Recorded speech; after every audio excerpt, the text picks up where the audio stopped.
This is the mom that loves Disney, and I have some tips for you if you're going to Disney World with small children. Tip number 1, break up your visit if at all possible. And I know what we did was we went to the park one day, and then the next day we stayed at the resort and went to the pool, or we went putt-putt, or we went to a water park.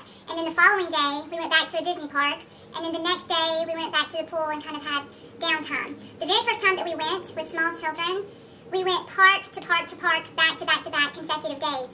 And we were completely exhausted. We had all been run ragged, and it was not as enjoyable as it was the second time when we took breaks in between our Disney park day. Tip number 2 is to know your child's personality. This is so very important when you're going to a big place like Disney World.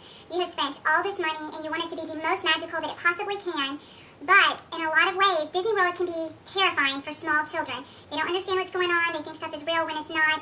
So please read ahead. You can check out the unofficial guide for Disney World. They very clearly illustrate what rides are scary for young children, and they rate them on scariness. Please pay attention to this, because you don't want something that's supposed to be magical to be terrifying for your young child. Tip number 3 is to have a plan for when you go to the Disney parks. As I mentioned before, I'm a big fan of the unofficial guide of Walt Disney World, and also the same people write touringplans.com. You can go to the site and subscribe to it, and they will give you touring plans that you can make a plan of what you're going to do at each park each day. As I said before, this is a big trip that you have invested a lot of time and money planning for. So why wouldn't you make the most of it?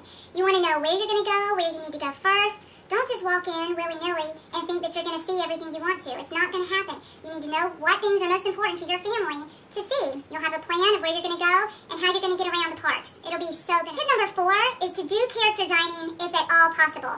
If you do get the Disney dining planned, which I do recommend, do character dining. Well, the last 2 times that we went to Disney World, we got character dining 4 or 5 times, almost every day that we were there.